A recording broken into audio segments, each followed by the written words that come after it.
Hustisya ang gipanawagan karon sa pamilya ni adtong mag-amahan nga gipatay ug gilabay lang daplin sa highway sa Silagos, Southern Leyte. Gitumbok nga may kalambigitan sa negosyo o utang gyud ang rason. Ang report ni Nico Sereno. Sa ilang balay sa Abuyog, Leyte, nagtapad nga gihaya ang mag-amahan nga James Bohol ug Carlo James Bohol. Sa closed casket sa amahan, gibutang ang Philippine flag kay nagserbisyo kini kaniadto. Isip kanhi vice mayor ug kanhi konsihal sa lungsod sa Abuyog.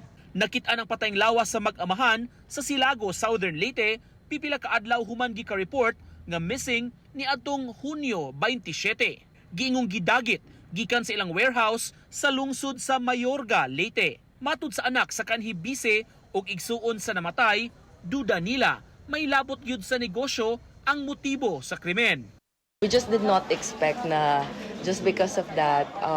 Kasi honestly, hindi lang naman to isang beses lang hindi nakabayad. Parang several bounce checks na. And ewan ko ano yung motive niya. Trusted siya. He's considered a friend ng father ko.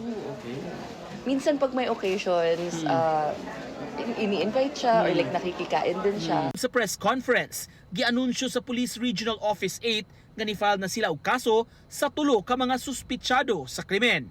Usa kanila gikumpirmar sa anak nga mo'y kliyente sa ilang negosyo. Kidnapping with homicide ang gi-file batok kanila. Hustisya ang gipanawagan sa nagbangutan nga pamilya. For justice to be served and sana wherever they are right now, my father and my brother, sana masaya sila.